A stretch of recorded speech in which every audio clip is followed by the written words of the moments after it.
할렐루야. 주님의 이름으로 사랑하고 축복합니다. 여러분, 기타라고 하는 악기 있죠. 우리 집사님들이, 우리 청년들이, 우리 학생들이 기타를 치는데요. 기타가 8세기 경에 사라센 제국이 스페인을 지배할 당시 무어인들이 가지고 들어온 키타라라고 하는 악기에서 비롯되어졌다라고 하는 설이 있는데, 이게 가장 유력하다는 거예요. 이런 악기에서부터 시작되어졌다는 거예요.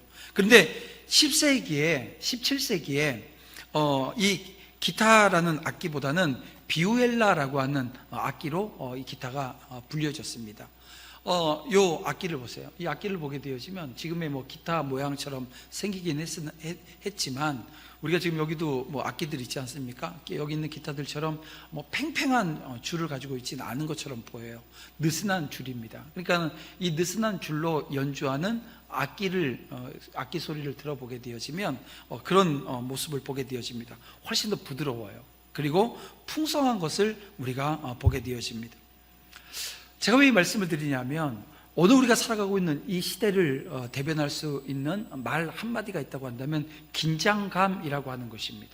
그러니까 오늘 우리가 인생을 살아나가면서 정말 팽팽한 기타줄처럼 오늘 우리는 긴장 속에서 살아가는 것을 보게 되어진다는 것입니다. 그래서 오늘 우리 긴장감을 긴장의 줄로 더 팽팽하게 해서 해결하려고 하는 것이 아니라, 오늘 이 시간 하나님 앞에서 나는 내려놓고 그 하나님의 말씀으로 내 마음을, 심령을 채워낼 수 있는 은혜 있기를 원합니다. 그래서 오늘 그 귀한 시간 여러분들이 그 주님의 초대 앞에 이렇게 함께 예배 자리에 섰는데요, 우리 함께 선 예배자 되어진 오늘 우리끼리 또 오늘도 함께 말씀 듣기 전에 함께 인사 좀 나눴으면 좋겠습니다. 인사할 때 이런 인사했으면 좋겠어요. 주님이 주시는 평안으로 승리하십시다 라고 하는 인사 옆에 분들과 하겠습니다. 주님이 주시는 평안으로 승리하는 자리에 서기를 주님의 이름으로 축원함을 드립니다. 자, 오늘은 다윗 하나님을 갈망하다 23번째 시간입니다. 사랑이 미움이 될 때라고 하는 제목으로 말씀 함께 나누면서 함께 은혜 자리로 나아가기를 원합니다.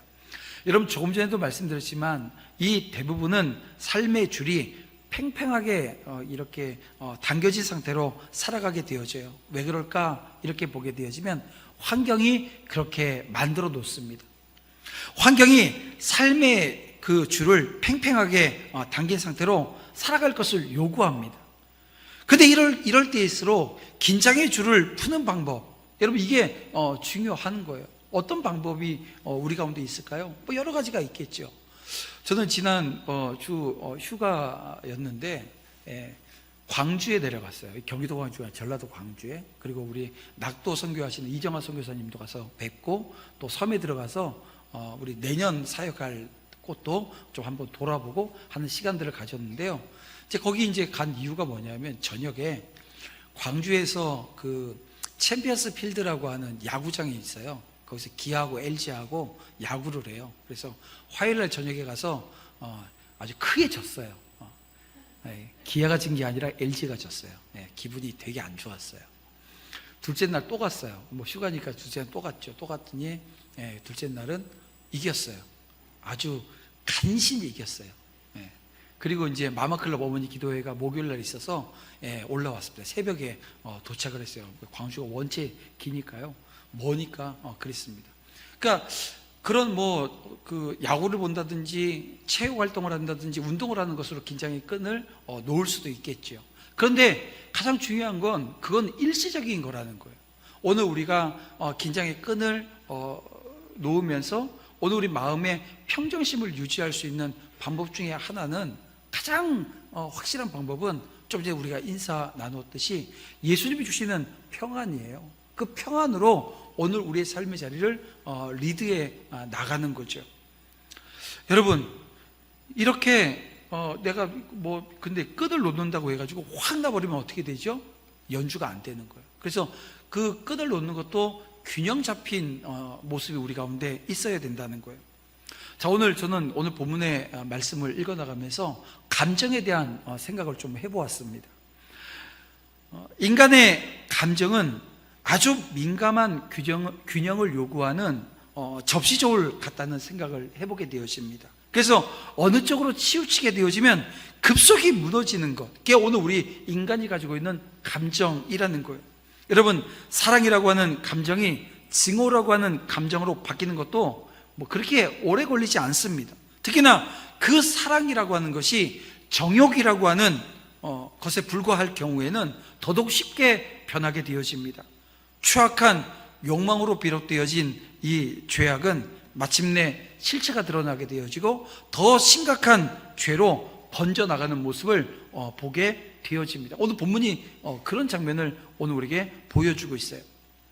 자, 여러분, 암논의 사악한 계략으로 이복 여동생 다말을 강간한 후에 태도가 돌변해요. 그리고 그녀를 심하게 미워합니다. 그는 다말을 내쫓으려고 해요. 자, 오늘 본문 15절에 보면 암몬이 다말에게 뭐라고 얘기하냐면 일어나 가라는 거예요.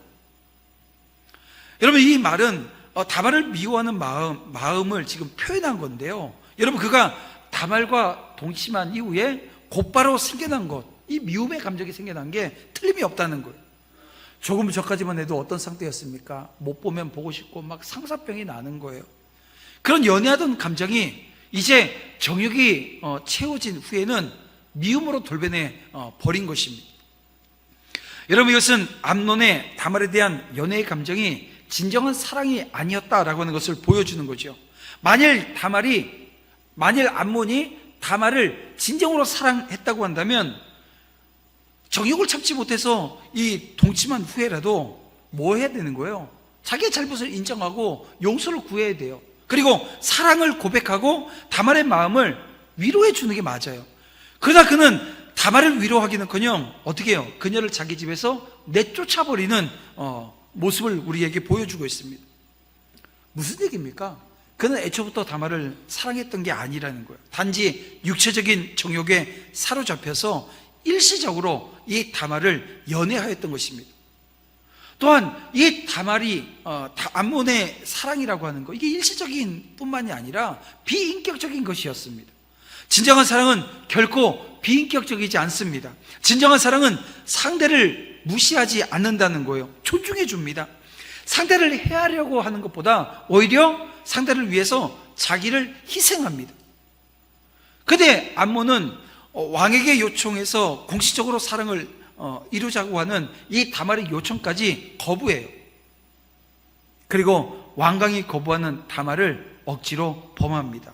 즉, 그는 다말을 철저히 무시했을 뿐만이 아니라 단지 자신의 정욕을 채우기 위해서 그녀의 순결을 짓밟은 거예요. 이런 그의 행위에서는 다말을 존중하는 마음이나 위하는 마음을 조금도 발견할 수 없다는 것입니다. 여러분, 이와 유사한 장면이 성경에 또 한 곳이 나옵니다. 창세기 34장에 나옵니다. 바로 디나라고 하는 디나가 그 야곱의 딸 디나가 강간당하는 일이 여기도 발생을 해요. 근데 거길 보면 이 디나를 아내로 맡기 위해서 예물을 가져와서 청해요. 또 디나의 가족들의 요구대로 그의 모든 백성들이 할례를 받도록 해요. 누굽니까? 휘 족속 하몰의 아들 세겜이 그러했습니다.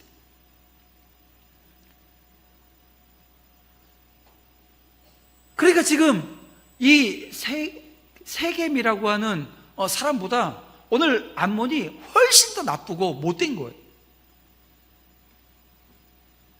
그가 인격적으로 다말을 대했다고 한다면 그는 먼저 다말에게 뭘 해야 돼요? 사랑을 구해야 하는 거예요. 또한 억지로 동침했잖아요. 그러면 다말을 끝까지 책임져서, 사실은 여러분, 이 죄가 작은 죄가 아니에요. 이 죄는요, 죽을 죄입니다. 율법에서도 이건 죽어야 되는 거예요. 그런데 어떤 징계를 감수하고라도 어떻게 해요? 다말을 아내로 맞이하기 위한 노력을 해야 되는 거예요. 여러분, 진정한 사랑이라고 하는 것은 인격적이고 영원한 것입니다. 자, 야곱이 여기에 대한 아주 훌륭한 모범을 보여줬죠. 원래 야곱이 사랑했던 여인은 누굽니까? 라헬이었습니다. 그런데 외삼촌 라반이 속여요. 그래서 누구를요? 큰딸인 레아를 내어줘요. 그랬더니 야곱이 뭐라 그러냐면 어떻게 자기를 속일 수 있냐고, 라헬을 달라고. 그래서 7일을 더 기다립니다. 이게 결혼식을 지금 한 거니까요. 7일을 더 기다려서 라헬을 얻어요. 그러고 나서 어떻게 해요? 7년 동안 다시 그 라반의 집에서 종살이를 합니다. 그러니까 라헬을 얻기 위해서 7년을 그렇게 하루처럼 7일처럼 살았던 야곱인데요, 다시 라헬을 얻기 위해서 또 7년을, 그러니까 14년을 기다려서 이 지금 라헬과 결혼하고 가정을 이루는 모습을 보게 되어집니다. 왜 그랬어요? 진짜 사랑했으니까요. 진짜 사랑해서 그 정욕에 이끌린 육체적 사랑이 아니라고 하는 것을 오늘 우리에게 보여주고 있습니다. 이런 야곱의 라헬에 대한 사랑은 그녀가 낳은 소생들까지도 그 사랑으로 사랑하게 했던 모습을 오늘 우리가 보게 되어집니다. 여러분, 오늘 우리 성도들 역시 그렇습니다. 이런 사랑을 해야 된다는 거예요. 정욕의, 육체의 정욕을 제어하고 인격적이면서 변함이 없는 사랑이어야 합니다. 진정한 사랑은 인내해요. 기다릴 줄 알아요. 사랑하되 부끄러움이 없는 인격적인 사랑을 하게 되어집니다. 그리고 상대방이 약한 부분이 있어요. 자신의 마음에 뭐 이렇게 들지 않아요. 저것 좀 어떻게 했으면 좋겠는데 하는 그런 모습을 보여도 버리지 않아요. 그것을 감싸 안는 영원한 사랑이라는 것입니다. 여러분, 오늘 우리 안에 그런 사랑이 있었으면 좋겠습니다. 요즘 우리가 살고 있는 이 시대를 보게 되어지면 10쌍이 결혼하면 몇 쌍이 이혼한대요. 한 5쌍은 이혼한대요. 그래서 그 모습을 보면서 이거 만나는 것도 자유롭고 헤어지는 것도 자유로운 시대에 살아가구나 라고 하지만, 이 진짜 사랑이 없는 시대를 우리는 사는 거예요. 진짜 사랑하지 않아서 결혼했기 때문에 금방 헤어지는 거예요. 근데 그런 생각을 해요. 나쁜 놈하고는 어떻게 살겠어요? 그죠? 여기까지만 얘기할게요. 여러분 보세요.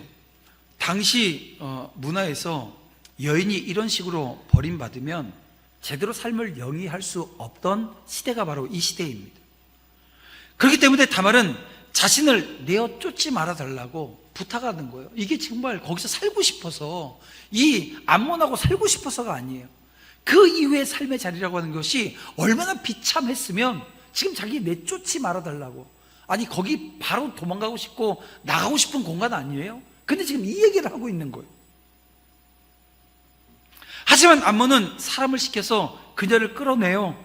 문빗장을 질러버립니다. 다말은 죄를 뒤집어쓰고 옷을 찢으며 울부짖었습니다. 그녀는 평생 억울함과 상처를 짊어지고 살아야 하는 비참한 신세로 전락되어져 버리고 말았습니다. 암논은 다말을 겁탈하는 죄를 범하고 여기에 더해서 그녀를 미워해서 쫓아내는 죄를 더 범하고 말았습니다. 그는 다말이 자신을 쫓아내는 것은 자신을 겁탈한 것보다 더 큰 악이라고 항변했지요. 호소했습니다. 그런데요, 어떻게 해요? 쫓아내고 문빗장을 지르고 말았습니다. 암몬은 다말에게 범한 그 죄를 어떤 식으로든 책임져야 해요. 그러나 그는 다말을 쫓아내고 문빗장을 걸어 잠금으로써 다말의 인생 전체를 불행의 구렁텅이로 밀어넣고 만 겁니다. 그런 의미에서 그가 곧 자신의 양심의 빗장문을 걸어 잠근 것이나 다름없는 거예요. 결국 여러분, 그 자신 또한 멸망의 구렁텅이로 내몰리고 마는 거죠. 그렇습니다. 암논은 다말을 범한 죄악을 저질렀을 때 저질렀을 뿐만이 아니라 거기에 대해서 양심의 문빗장을 지름으로 멸망을 재촉하고 만 거예요. 여러분, 만일 암몬이 다윗을 범하고 다말을 범하고 그녀를 쫓아내려고 하였을 때, 만약이지만 이 다말의 말을 들었다고 한다면, 그래서 회개하고 다말을 책임지려고 하는 자세를 가졌다고 한다면 어떻게 되었을까요? 과연 그가 압살롬에 의해서 살해당하는 그 비극을 맞게 되었을까요? 만약이라고 하는 것 여러분 없습니다. 하지만 암논이 다말을 범한 후에 그녀를 향한 마음의 비무장만 지르지 않았다고 한다면 그는 최소한 압살롬에게 죽음을 당하진 않았을 거라고 하는 여러분 예상을 해보게 되어집니다. 여러분 다윗을 보세요. 다윗도 한순간 정욕에 사로잡혀서 여러분 바세바를 검사를 했어요. 간음하고 말았습니다. 그리고 이를 숨기기 위해서 자신의 충직한 충신들이에요. 우리아뿐만이 아니라 옆에 있는 그 장수들 다 전장에 내보내서 죽였습니다. 이건 살해한 거예요. 여러분 죄의 크기만 본다면 여러분 암논이 지은 이 죄보다 다윗이 지은 죄가 훨씬 더 큽니다. 그런데 다윗은 암논과 달리 나단으로부터 죄를 책망받았을 때 어떻게 했어요? 양심의 문빗장을 지르는 대신에 자신의 잘못을 인정해요. 즉시 회개하다라는 거예요. 그리고 자신의 잘못에 대해서 자신이 책임지겠다라고 하는 마음의 자세를 가졌습니다. 그 결과 그는 비록 죄의 대가를 톡톡히 치러야 했지만 생명을 보존하는 것은 물론이고 다시 한번 하나님께서 은혜를 주시는데요, 회복되는 은혜를 경험하게 되어집니다. 그래서 여러분 암논이 이 다말의 말을 통해서 하나님의 책망을 만약에 들었을 때 회개하며 자신의 과오에 대해서 책임지겠다라고 하는 이 자세를 가졌다고 한다면 여러분 다윗을 용서하시고 다시 회복의 은혜를 주셨던 하나님이 여러분 암논에겐 그런 은혜를 주시지 않으실 분이 아니시라는 거예요. 그래서 우리는 여기서 교훈을 받아야 됩니다. 우리는 다 죄의 본성을 지니고 있어요. 언제든지 죄를 범할 가능성을 지니고 있다는 것입니다. 그리고 실제 삶 속에서 무수히 많은 죄를 우리는 범하면서 살아갑니다. 또 죄를 짓고 그 죄를 인정하지 않고 그냥 지낼 때도 분명히 있어요. 왜요? 죄를 지으면 양심이 마비되어져요. 그래서 죄를 죄로 여기지 않습니다. 그래서 여전히 이건 죄가 아니야 거부하는 거죠. 뭘요? 회개하는 걸 거부하는 거예요. 하지만 하나님은 그때마다 여러 방법, 어떤 방법이에요? 성령의 감화를 주시는 방법을 통해서 아니면 주변 사람들의 책망을 통해서 그 죄를 깨닫게 하고 생각나게 한다는 거예요. 그때 우리가 해야 될 것, 이 마음의 문빗장을 닫아버리고 질러버리면 안 된다는 거예요. 우리는 자신의 죄를 인정하고 회개해야 합니다. 어떤 징계라도 달게 받겠다라고 하는 각오를 우리는 가져야 합니다. 그래야만 우리는 비록 징계를 당한다 할지라도 구원의 소망을 가질 수 있는 거예요. 여러분 회개하며 이 징계를 순하게 받는 자, 그 사람에겐 소망이 있어요. 하지만 마음의 문빗장을 지르고 회개하는 사람은요 소망이 없는 거예요. 부디 오늘 우리가 이 사실을 기억하고 잊지 말고 마음판에 잘 새겨서 이 암논이 갔던 그 길을 걷지 않기를 주님의 이름으로 축원함을 드립니다. 하나님은 그렇습니다. 오늘 우리에게 회개의 기회를 주세요. 회개의 기회가 없이 그냥 막 징계가 그렇지 않아요. 오늘 우리가 죄를 지었을 때 하나님은 회개할 수 있는 기회를 주십니다. 하지만 양심의 문빗장을 걸어 잠그고 회개 자리로 나가지 않는다고 한다면 그 행동의 결과는 무엇입니까? 바로 사망인 겁니다. 여러분 오늘 우리가 예수 그리스도 십자가 은혜로 말미암아 사망의 자리에서 생명의 자리로 옮겨진 자들입니다. 제가 지난주 만난 분 중에 한 분이 제가 물건을 사면서 복음을 전했어요. 예수 믿으세요? 그랬더니 하던 얘기가 우리 자기 주변엔 예수 믿는 사람들이 너무 많대. 그러니까요 예수 믿어야죠. 그랬더니 하는 얘기가 그 사람들이 자기한테 뭐라 그러냐면 예수 안 믿으면 지옥 간다고, 너 지옥 갈 거냐고 그렇게 묻으라는 거예요. 그래서 제가 그랬죠. 그러니까요 지옥 안 가고 천국 가야죠. 그랬더니 대답을 안 해요.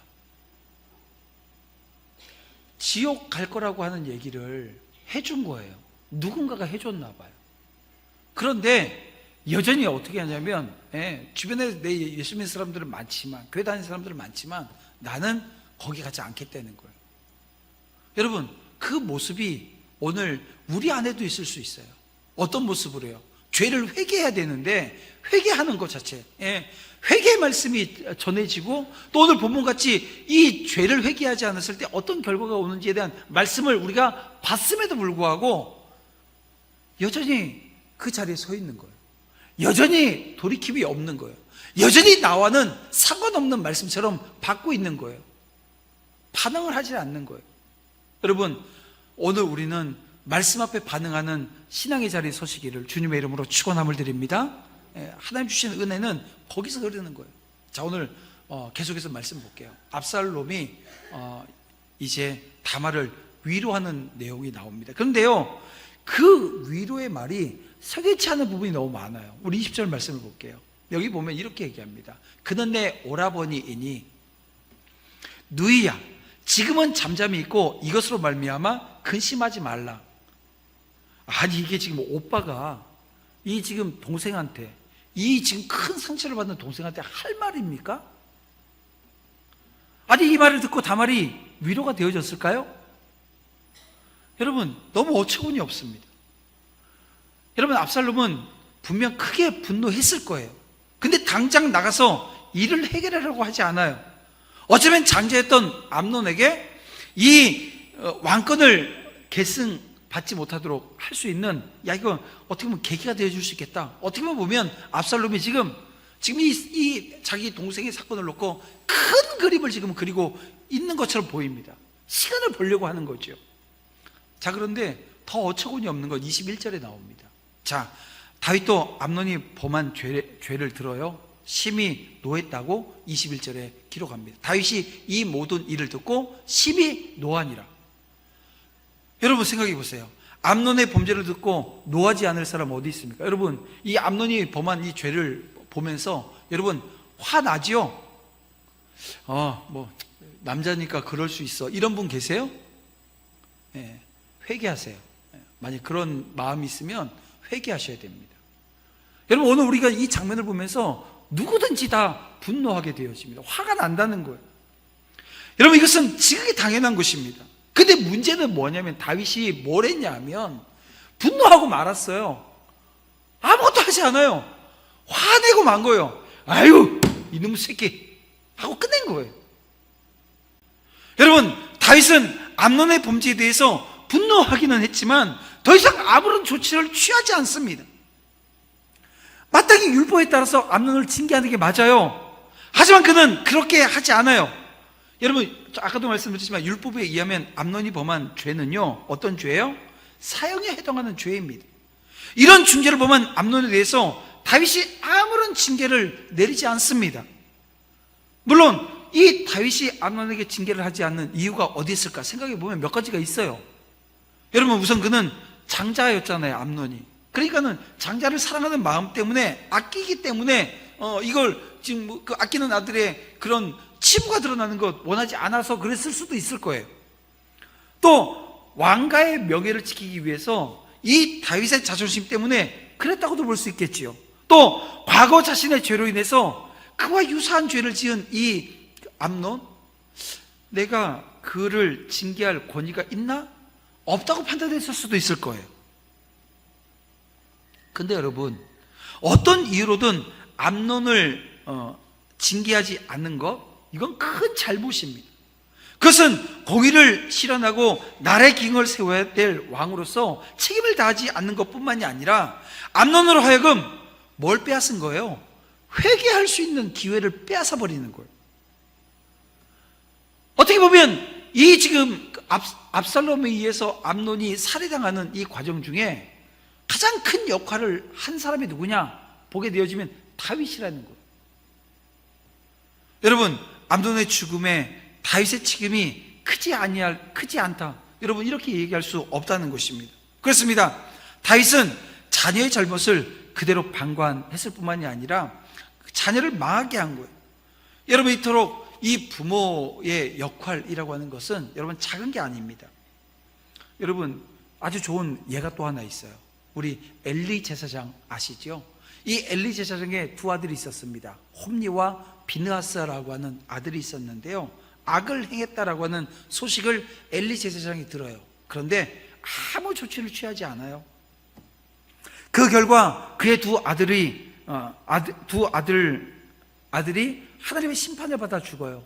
아들만 죽는 게 아니라 엘리 제사장도 함께 죽고 말았던 우리 사무엘상 2장에 있는 말씀, 4장에 있는 말씀 여러분 기억나실 겁니다. 이런 이유로 성경은 부모된 자들에게 이 자녀의 잘못에 대해서 징계를 강력하게 요구합니다. 잠언의 말씀을 보면 명확히 나와요. 잠언 19장 18절 말씀, 내가 내 아들에게 희망이 있은즉 그를 징계하되 죽일 마음은 두지 말지니라. 아니 이게 죽일 듯이 죽이지는 말라고 하니까요. 거의 반 죽을 정도로 징계해라. 뭐 하기 위해서요? 내 아들에게 희망이 있다는 거예요. 잠언 22장 15절, 아이의 마음에는 미련한 것이 얽혔으나 징계하는 채찍이 이를 멀리 쫓아내리라. 아이의 마음에 미련한 것이 막 얽혀 있는 거예요. 어떻게 하라고요? 채찍이 이를 멀리 쫓아낸다는 거예요. 여러분, 이 지금 여기 잠언 19장이나 22절에 있는 말씀대로 행하게 되어지면 미국 같은 사회에서는요, 부모들 다 어떻게 돼요?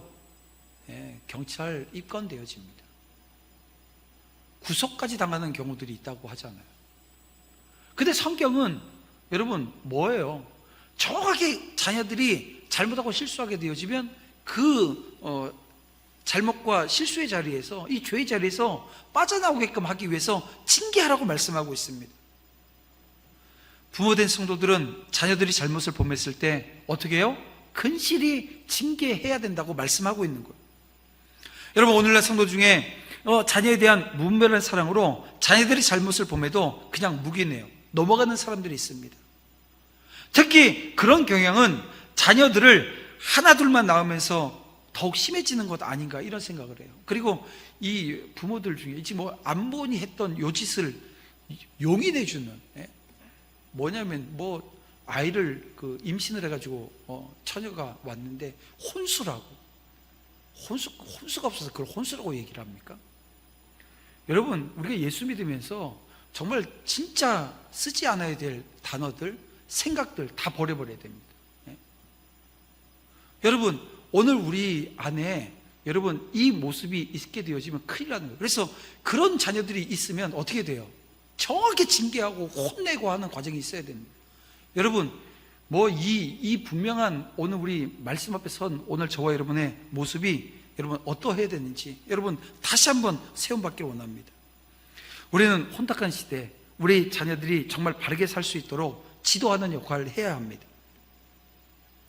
다음 세대가 바로 서는 것, 바로 오늘 우리 먼저 되어진 부모 세대가 바로 서는 것에서부터 시작되어지는 것입니다. 그리고 자녀가 잘못하면 징계를 통해서 바로 잡아줘야 됩니다. 왜 그렇습니까? 죄는 또 다른 죄를, 더욱 더 큰 죄를 낳아요. 결국 걷잡을 수 없을 그 비극을 맞게 되어집니다. 이 사슬을 끊는 것이 범죄 당사자의 회개와 다른 지체의 올바른 여러분 책망에서부터 비롯되어지는 겁니다. 여러분, 이 사실을 기억하고 오늘 우리가 자녀들을 위해서 정말 복된 자리로 이끌기 위해서 오늘 하나님 주신 말씀 앞에 온전히 순종하는 저와 여러분이 먼저 되어지기를 주님의 이름으로 축원함을 드립니다. 압살롬이 암논 살해 계획을 세우는데요, 2년의 시간이 흐르게 되어집니다. 압살롬이 배설한 잔치에서 암논이 술에 취하자 압살롬은 종을 시켜 압살롬을 살해해버립니다. 어쩌면 왕위 계승의 가장 큰 라이벌이었던 암논이 자신의 여동생을 강간했으니 그를 제거할 더할 나위 없는 명분을 가졌던 거죠. 하지만 어떤 핑계를 대도 이 암논을 살해한 것은 명백한 죄입니다. 하나님을 멸시하는 행동이었다는 거예요. 하나님은 공의로우십니다. 그 행위대로 갚으시는 하나님이십니다. 하나님의 공의를 진정 믿었다고 한다면 자신이 나서서 복수하기보다 하나님의 손에 맡겨야 됩니다. 누구처럼요? 아버지가 그랬던 것처럼. 여러분, 압살롬이 왕자를 차지하기 위해서 벌인 일을 보게 되어지면 그 또한 하나님을 멸시하는 행동일 뿐이었다는 겁니다. 이스라엘 왕은 오직 하나님께서 기름 부은 자만이 그 자리에 오를 수 있어요. 하나님이 기름 붓지 않으면 그 자리를 탐한다 할지라도 그 자리에 서지 못하는 것입니다. 그래서 여러분, 오늘 이 시간 저 여러분 마지막으로 여러분 내 안에 있는 이 욕망을 가볍게 여기지 않겠다, 여러분 결단하시길 바랍니다. 많은 사람들이요, 나는 그래, 나는 뭐 욕정도 없고 욕망도 없고 뭐 그래. 아니요, 그런 사람은 없어요. 그런 사람은요 세상 살아갈 수가 없습니다. 왜냐하면 하나님께서 오늘 우리에게 이 욕이라고 하는 이 욕망, 욕구라고 하는 이 니즈를 모든 사람에게 다 줬어요. 그게 없으면 우리 이 땅을 살아가지 못합니다. 그런데 이 욕망이라고 하는 걸 다스리지 못했을 때 오게 되어지는 그 결과는요 작지 않아요. 그래서 그 첫 자리가 뭐냐면 내 마음자리를 살피는 거예요. 내 안에 있는 이 욕망을 가벼이 여기지 말라는 것입니다. 이렇게 큰 파국을 불러올 수도 있는 것이 사람의 정욕이라고 하는 것을 기억한다고 한다면 말씀으로 내 마음을 다스릴 수 있는 그 자리에 여러분 서야 되는 거예요. 그리고 그 자리에 내 마음을 지키고 그 마음 자리에 오늘 하나님의 말씀으로 풍성해져서, 그리고 하나님 앞에 기도함으로 말미암아 능력 주심으로 말미암아 그 자리에 온전히 세워지는 역사 있기를 주님의 이름으로 축원함을 드립니다. 말씀을 정리하고 이제 함께 기도하기를 원해요. 여러분, 야고보서 1장 15절에 보니까요, 욕심은 죄는 사망을 낳는다 말씀하고 있습니다. 정욕은 하나님을 두려워하지 않는 마음에 무분별하게 자라나게 되어집니다. 우리가 완벽하게 거룩한 삶 살 수 있나요? 없어요. 완벽이라고 하는 건 우리 가운데 없습니다. 하지만 하나님께서 그 완벽하지 않은 삶의 자리, 때로는 실수하고 잘못하고 죄를 범할 수 있는 여지가 있음에도 불구하고 우리 하나님께서는 오늘 우리에게 돌이킬 수 있는 기회를 주세요. 그때 어떻게 될까요? 붙잡아야 된다는 거예요. 말씀과 성령으로 충만해서 하나님을 진정으로 경외할 때 우리는 정욕이 지배하는 그런 삶의 자리가 아니라 성령이 나를 지배하는, 말씀이 나를 지배하는 삶의 자리에 서게 되어지는 거예요. 사랑하는 성도 여러분, 오늘 우리가 정욕에 지배당하지 않고 하나님께서 주신 은혜로 선한 기회를 붙들 수 있는, 다시 말하면 회개할 수 있고 다시금 하나님이 주시는 은혜의 자리에 설 수 있도록 하나님께서 오늘 저와 여러분에게 큰 축복의 은혜 허락해 주실 것을 믿고 한 주간의 삶 가운데 자신의 삶의 자리를 잘 돌아보는, 말씀으로 돌아보는 은혜가 있기를 주님의 이름으로 축원함을 드립니다.